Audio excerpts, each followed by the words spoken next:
Puji Tuhan, salam damai sejahtera kepada saudara-saudara semuanya, bapak-bapak, ibu-ibu, dan juga anak-anak yang berkenan untuk melihat dan mendengarkan khotbah yang akan saya sampaikan pada saat ini. Puji Tuhan, saya Pendeta Yahya Rohmanu, Gembala Jemaat YPDI Citra Raya, Surabaya. Saya akan menyampaikan firman Tuhan kepada Anda semuanya dalam tema yang berjudul mulianya bila menjadi pelayan-pelayan Tuhan. Dan untuk sesi ini subtemanya adalah pelayanan adalah milik jemaat. Saya akan ajak Anda semuanya membaca di dalam kitab atau surat Efesus pasalnya yang keempat ayat 11 dan 12. Dan ialah yang memberikan baik rasul-rasul maupun nabi-nabi, baik pemberita-pemberita Injil maupun gembala-gembala dan pengajar-pengajar untuk memperlengkapi orang-orang kudus bagi pekerjaan pelayanan, bagi pembangunan tubuh Kristus, sampai kita semuanya telah mencapai kesatuan iman dan pengetahuan yang benar tentang Anak Allah, kedewasaan penuh dan tingkat pertumbuhan yang sesuai dengan kepenuhan Kristus, sehingga kita bukan lagi anak-anak yang diombang-ambingkan oleh rupa-rupa angin pengajaran, oleh permainan palsu manusia dalam kelicikan mereka yang menyesatkan. Tetapi dengan teguh berpegang kepada kebenaran, di dalam kasih kita bertumbuh di dalam segala hal ke arah Dia, Kristus, yang adalah kepala. Daripadanya lah seluruh tubuh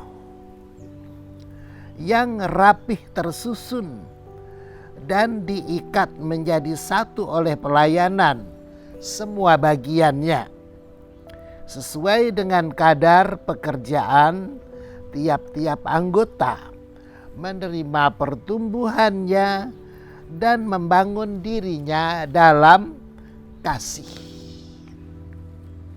Pembacaan di dalam surat Efesus pasal 4, 11 ayatnya dan 12.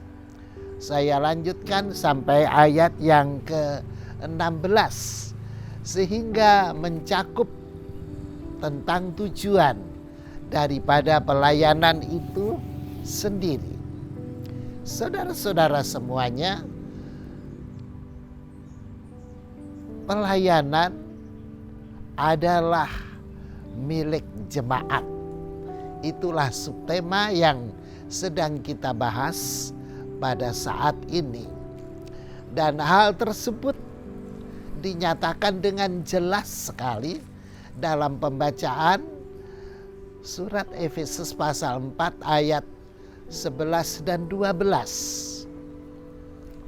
Dikatakan di sana sebagaimana yang kita baca tadi, yaitu bahwa para rasul, para nabi, para pemberita Injil, para gembala dan guru-guru Injil itu telah ditetapkan oleh Allah 5 jabatan ini ditentukan oleh Allah untuk memperlengkapi pelayanan orang-orang kudus. Jadi pelayanan itu adalah miliknya orang-orang kudus, yaitu orang-orang yang dikuduskan oleh Allah, dikuduskan dengan darahnya Putra yang tunggal Tuhan Yesus Kristus. Jadi orang-orang yang dikuduskan ini, mereka ditetapkan oleh Allah untuk memikul beban pelayanan. Dan dalam memikul beban pelayanan itu, mereka diperlengkapi oleh Allah kelima jawatan sebagaimana yang tersebut di depan tadi. Karena apabila 5 jawatan itu tidak dianugerahkan kepada jemaat, maka menjadi kurang lengkap. Tetapi ketika 5 jawatan itu diberikan kepada jemaat, lengkaplah jemaat di dalam melayani Tuhan. Saudara-saudara, jemaat adalah kumpulan orang-orang kudus yang dibangun oleh Tuhan Yesus Kristus di atas batu karang, yaitu pengakuan bahwa Tuhan Yesus itu adalah Mesias, Anak Allah yang kudus. Dan bangunan ini, saudara-saudara, yaitu jemaat, memiliki tugas untuk melayani Tuhan. Dan kemudian dalam perkembangannya, dalam kemajuannya, jemaat itu akan menjadi sempurna. Tadi kita baca supaya kita tidak lagi seperti anak-anak yang diombang-ambingkan oleh berbagai angin pengajaran yang palsu dan menyesatkan. Jadi jemaat itu ketika lahir, di mana saja jemaat itu berada, kapanpun kelahirannya terjadi, mereka adalah sosok pribadi-pribadi yang masih lemah, bagaikan anak-anak.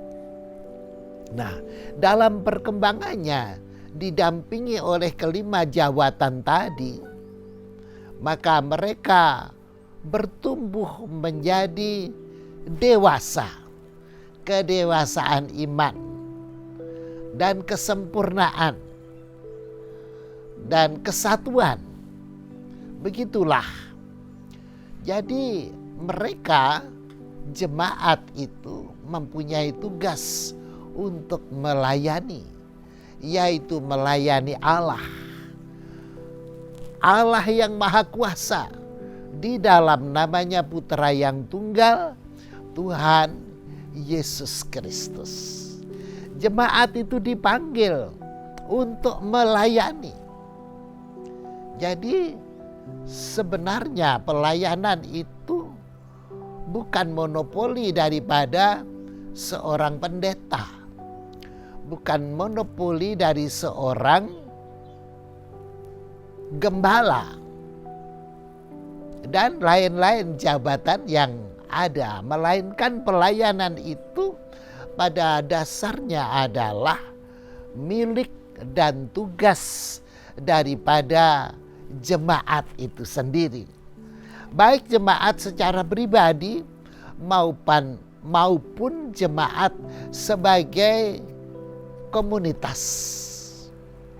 Saudara-saudara sekalian, jadi itulah sebabnya mengapa Allah memanggil jemaat. Mereka dijadikan sebagai orang-orang kudus untuk melayani Tuhan. Kerinduan untuk dilayani oleh manusia yang dimiliki oleh Allah itu sejak zaman purbakala.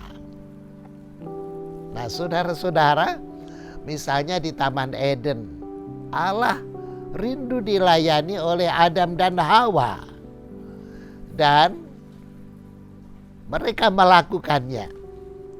Dan dalam perkembangannya, saudara-saudara, Kain dan Habel, putra-putra dari Adam dan Hawa, mereka melayani Allah dengan mempersembahkan korban kepada Tuhan.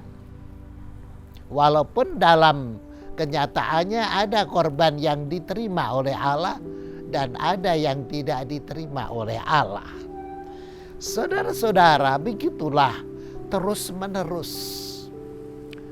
dari keturunan ke keturunan, sampai kemudian Allah memilih Abraham untuk menjadi sahabat Allah.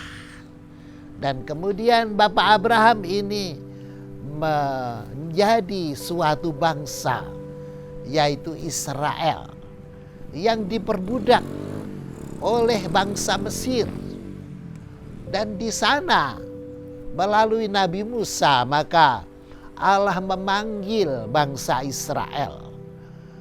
Nabi Musa diutus oleh Allah untuk menghadap Raja Firaun dengan berkata, izinkanlah umatku pergi untuk mempersembahkan korban bagiku.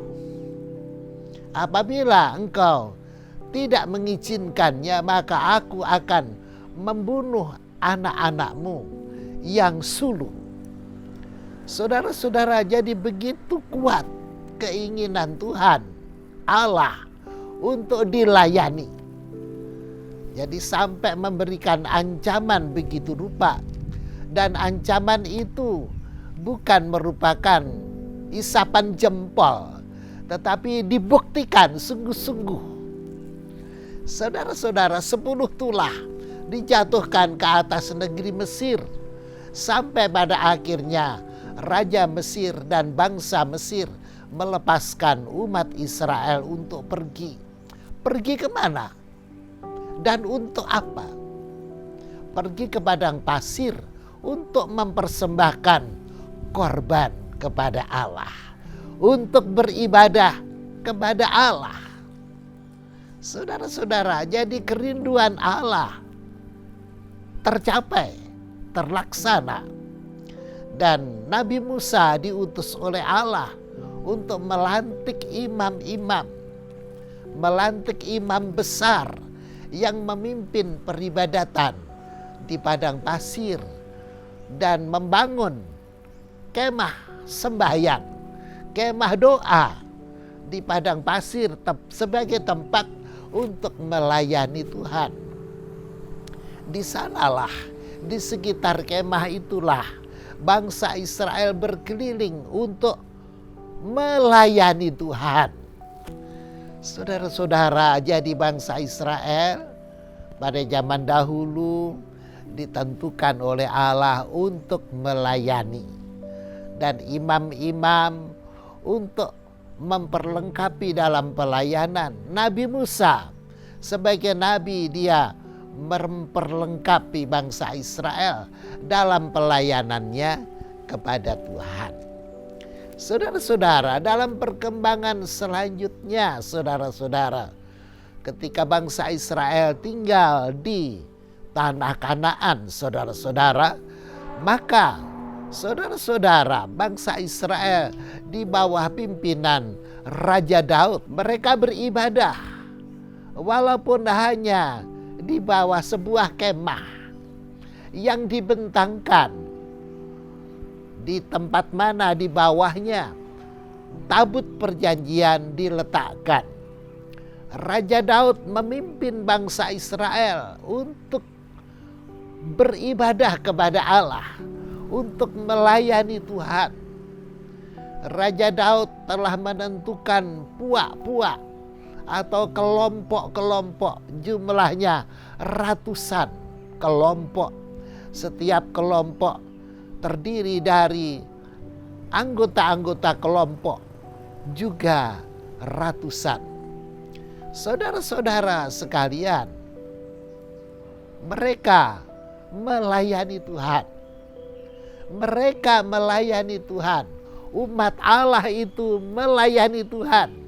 Dan Daud sebagai nabi memperlengkapi pelayanan dari bangsa Israel kepada Allah.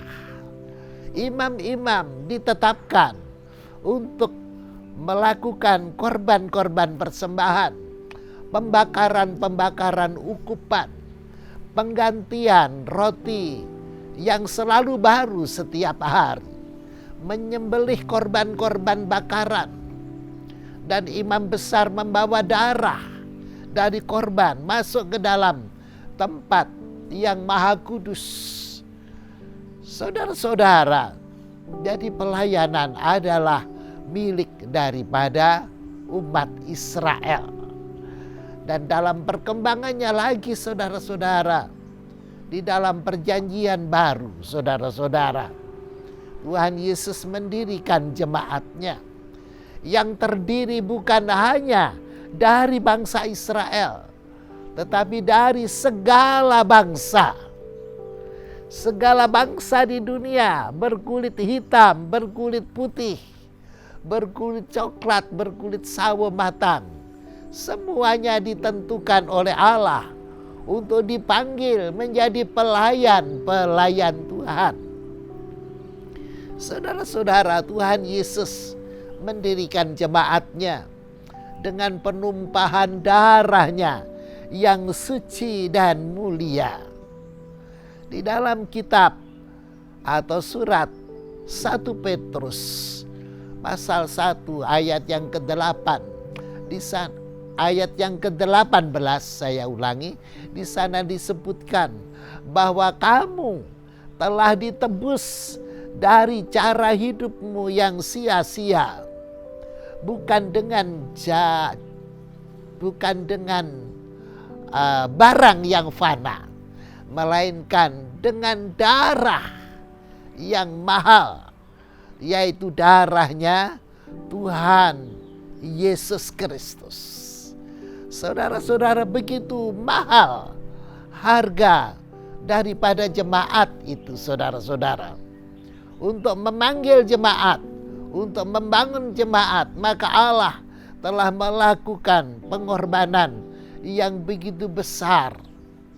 Kalau pada zaman dahulu, korban-korban darah dari binatang-binatang korban itu masih belum sempurna. Tetapi pada waktu Tuhan Yesus menjadi anak domba Allah yang memikul dosa umat manusia, maka pengorbanan darah itu menjadi sempurna, tidak bercacat dan tidak bercela, dan bersifat kekal dari dahulu, sekarang, sampai selama-lamanya. Di dalam ayat-ayat berikutnya dalam kitab 1 Petrus pasal 2 ayat yang ke-9 disebutkan bahwa kamu adalah imamat yang rajani, bangsa yang kudus, milik kepunyaan Allah sendiri, untuk memberitakan keselamatan kepada bangsa-bangsa. Jadi jemaat itu disebutkan dalam firman Allah sebagai imam-imam yang melayani. Jadi siapapun jemaat pada waktu itu, pribadi-pribadi atau komunitas-komunitas di mana saja tempatnya, dari suku ataupun bangsa mana saja, berkulit warna apa saja, dengan latar belakang sosial dan pendidikan bagaimanapun, mereka adalah imamat yang kudus, imamat yang rajani. Puji nama Tuhan, saudara-saudara, betapa mulianya manusia yang dipanggil oleh Allah menjadi jemaat dan menjadi pelayan Tuhan. Dan dalam realitasnya sekarang, saudara-saudara, kita telah tahu bahwa jemaat itu tersebar di seluruh dunia. dari berbagai benua dan pulau-pulau, dari berbagai tempat, dari segala macam suku dan bangsa. Saudara-saudara, jumlah jemaat banyak sekali, saudara-saudara. Kira-kira sepertiga daripada penduduk dunia ini, yang pada waktunya kelak seperti dinubuatkan dalam Alkitab, bahwa kemuliaan Allah akan menutupi seluruh bumi seperti air yang menutupi dasar lautan. Seluruh bumi akan menjadi jemaat Allah, saudara-saudara. Dan bagi yang tidak mau menjadi jemaat Allah, mereka akan tersingkir. Menjadi jemaat Allah itu sekaligus berarti menjadi pelayan Tuhan. Sekarang gereja-gereja di seluruh dunia, saudara-saudara, semakin semarak.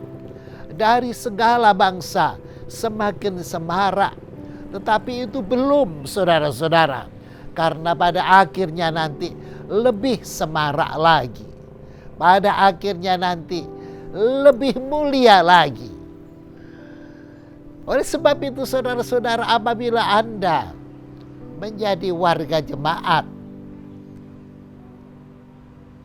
Anda sekaligus sudah tahu bahwa Anda dipanggil untuk melayani Tuhan.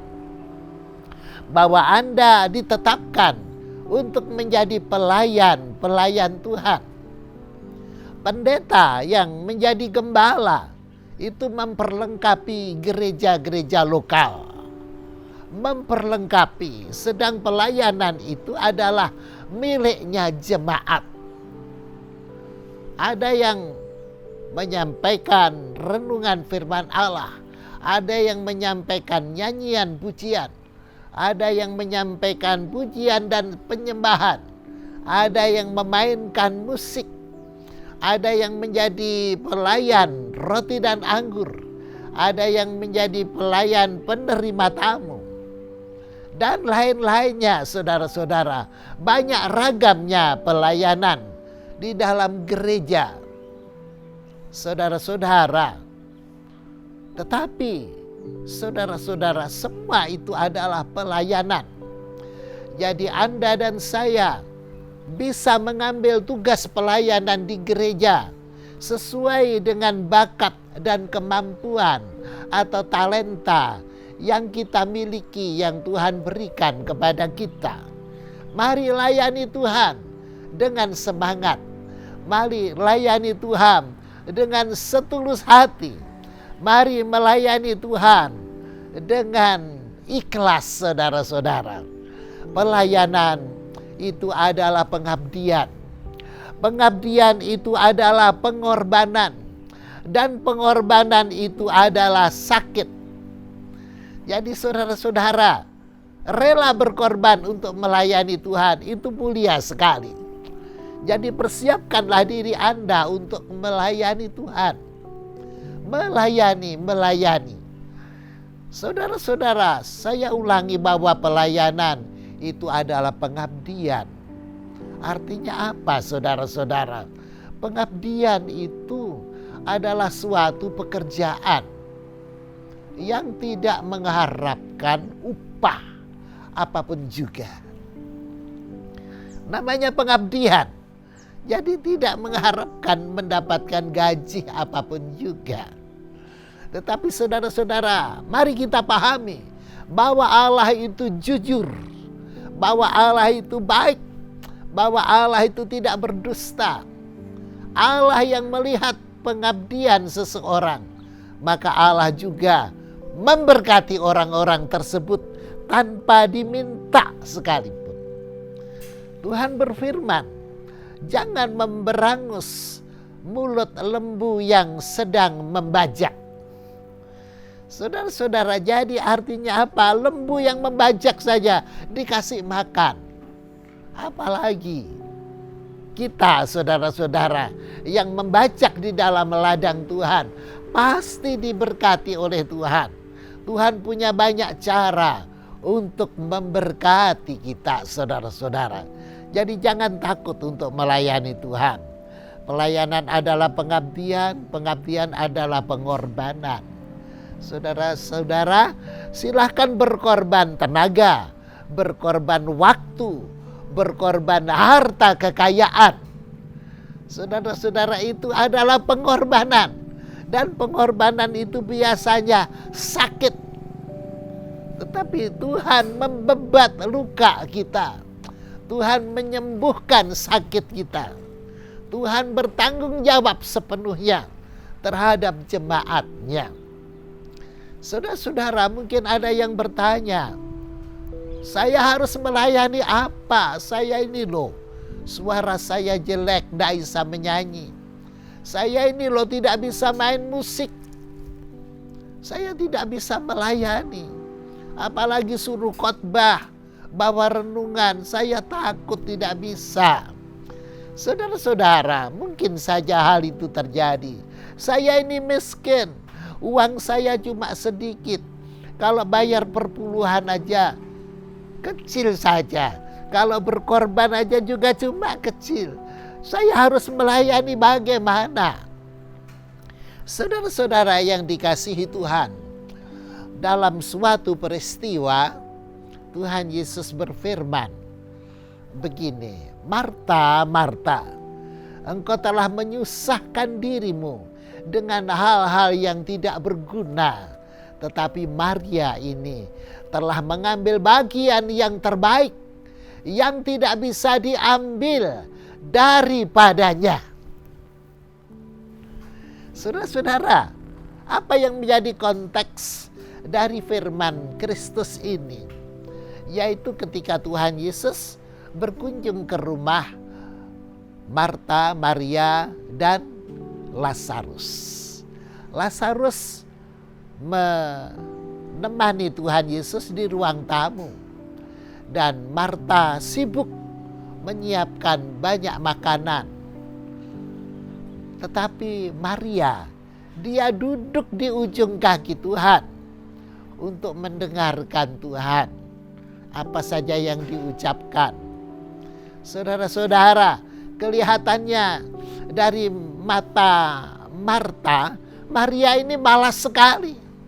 Dia cuma duduk diam di kakinya Tuhan. Tetapi Tuhan Yesus mengatakan bahwa ini adalah bagian terbaik yang tidak bisa diambil daripadanya. Saudara-saudara, doa sembahyang, duduk di ujung kaki Tuhan Yesus, itu adalah bagian terbaik, saudara-saudara, yang tidak bisa diambil dari kita, tidak bisa direbut oleh orang dari kita, tetap menjadi milik kita. Mari saudara-saudara melayani Tuhan. Pertama sekali dengan doa sembahyang, duduk di kaki Tuhan, saudara-saudara. Rindu sekali, saudara-saudara, kami mendampingi anak-anak Tuhan yang cinta kepada sembahyang. My son, build for me the army of God. Anakku, bangunlah suatu pasukan bagiku. Dan yang dimaksud itu adalah pasukan doa, saudara-saudara. Dan oleh kemurahan dan anugerah Allah, Dr. Morrisulu berhasil membangun pasukan doa. Orang berdoa, bersembahyang dalam jumlah yang banyak, dalam keluhan yang tidak terkatakan, dalam teriakan di hadapan Allah, saudara-saudara. Ini adalah pelayanan yang mendasar sekali. Seperti juga gereja di Korea Selatan, saudara-saudara. Di sana disebutkan sebagai gereja yang sangat berkembang. Karena apa? Karena doa.